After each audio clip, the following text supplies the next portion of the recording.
Many countries such as South Africa, India, Russia, Bangladesh, and Indonesia have already gone to the polls.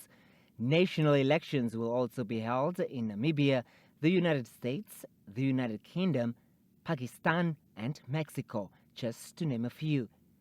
Commentators have spoken about this BC election calendar, saying it is as extraordinary for the diversity of nations and people participating at massive scale.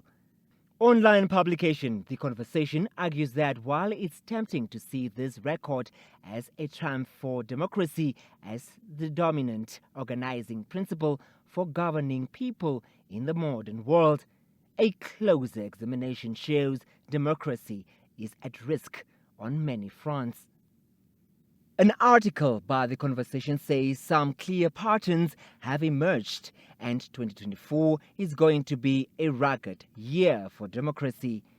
So, is democracy under threat and will it pass its biggest test of time in 2024?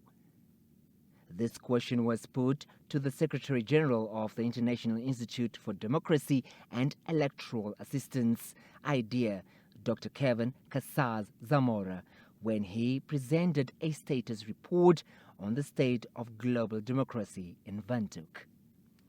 That what happened during the Indian election suggests that the state of democracy in India is much better than a lot of people thought.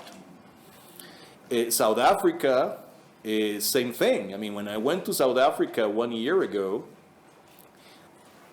there really was a lot of concern about how the ANC would react to not being the majority party anymore. The youth demographic in Namibia makes up about 70% of the total population, and yet they seem to be reluctant to register and let alone vote. Democracies might appear to be inefficient, but they can self-correct. Policies are made by trial and error.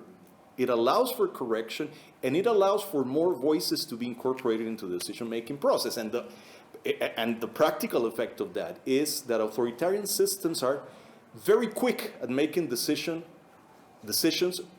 but very brittle. They are very vulnerable to catastrophic error. So there's a fundamental attribute of democracy at play here. Dr. Casas Zamora has been the Secretary General of the International IDEA since August 2019.